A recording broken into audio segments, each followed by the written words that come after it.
match just concluded. Red Star defeating Ludogorets 1-0. Great goal from Mirko Ivanić. Apart from that, no positives. This was the worst performance of the season. The first half was the worst half I've seen Red Star play in probably 4 or 5 seasons now. I just dumbfounded that Ludogorets with essentially their second lineup.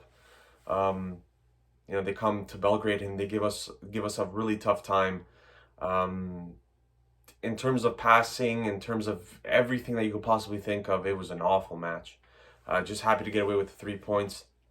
Looking at the starting lineup, Boran in net, Dragovic and uh, I guess Rakovic was the center back, and then Pankov and Gajic were on the flanks. Rodic ended up came down with a flu or something, so he didn't play.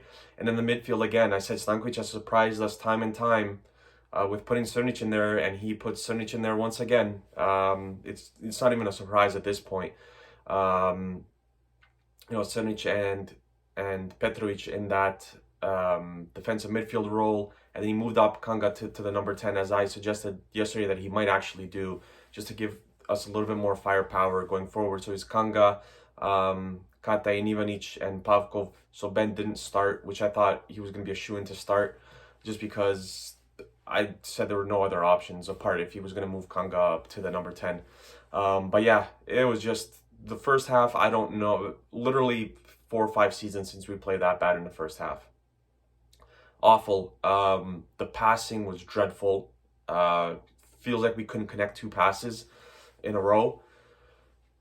Created essentially nothing going forward except for the last 10 seconds of the first half, where even he should have done better on a ball that he slotted into the side netting. Should have really done better with that, and it would have been the perfect time to score right before halftime. But I can't blame him for that. He's been really good this season. He's probably been the most consistent player. And the second half, the only good part was Kataj came off at the start of the second half, so that tells you about his play. I just don't think that he even got enough of the ball in the first half to even draw a conclusion. Maybe he was injured. I haven't heard anything yet, but it was just that he just couldn't get the ball, and when he did, it was just very nonchalant. I don't know what's happening with this team, but we're headed down a very bad road, so to say. The performances have been very underwhelming in this Europa League phase. When I look back at the performance, I think only the one match, maybe against Ludogorets in Bulgaria, that was the best match. You can argue maybe against Braga as well. But the reason why I put Ludogorets a little bit higher on that is just because we had so many guys out and we ended up getting a win and barely getting over the finish line. But it was an exceptional goal from Mirko Ivanić from about 20-25 yards out. Curled it into the right corner of the goalkeeper's left corner. No chance of stopping it. And the question was, can we just close down the game? Can we just get the 3 points and move on to the final match, which is going to be away to Braga? So I actually watched the Braga Midtjylland match.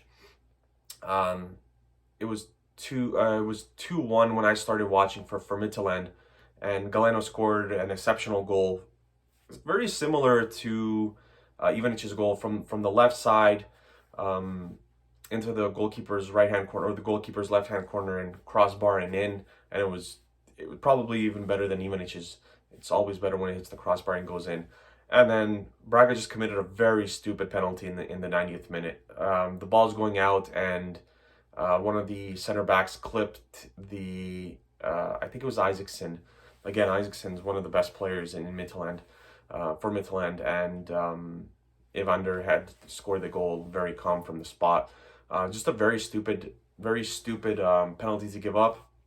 When we look at the standings, Red Star is at 10 points, Braga is at 9, and Midtjylland is at 8. So there's everything to play for. The team that finishes first goes into the round of 16. The second place team actually goes in a preliminary round, and I found this out today. They play, the third place finishers out of the Champions League.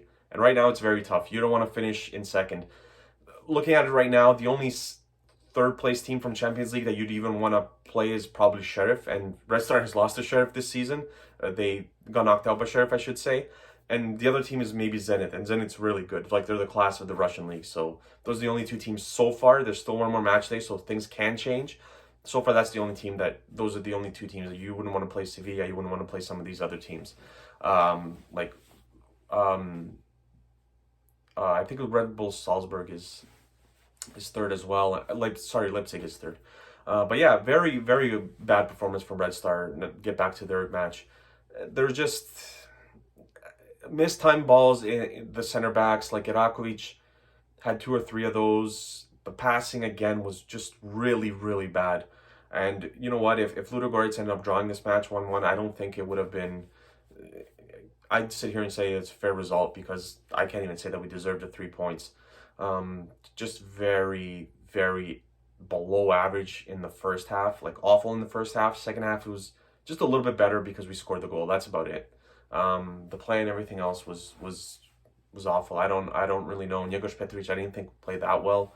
And I've said even yesterday when I was doing my preview, he's a guy that I would give some minutes just because. Sonogo didn't start this match. He came on as a late sub, just kind of give him 10-15 minutes. But yeah, it was just really bad. I wouldn't say that Sonic did anything awful today, but I think that there's just, he plays in all these important matches when he's usually a guy on the bench who doesn't even get minutes. It's just a very weird tactic by Stankovic. And if we had lost this match, I think the knives would have been out for him. We're still not through by any stretch of the imagination. Midtjylland has an awful Ludogorets side. Well, shouldn't say awful. I really don't think that they're that bad. I think that they just had a lot of injuries throughout this entire Europa League, and you could even tell by the performances in their domestic league where they usually, run away with it. Last season was a little bit tough for them, even though they won. But they've just had injuries all over the pitch. They were here without 4 or 5 of their better players, I would say. And, they almost nicked the point. So I fully expect Midtjylland to beat Ludogorets. I'm not sure where the match is. I thought it was in Bulgaria, but the commentators today said that it was in Denmark, so I really don't know.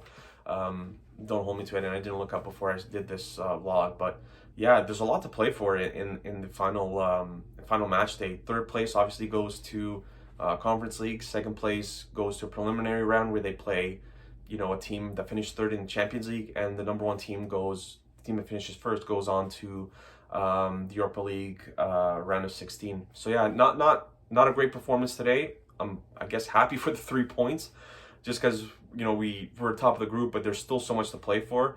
But it was awful performance from the team, and I get it. Empty stands. It's only 14-year-old kids. They can only yell so much, and I would give us a much better chance of beating Braga if it was at home versus away.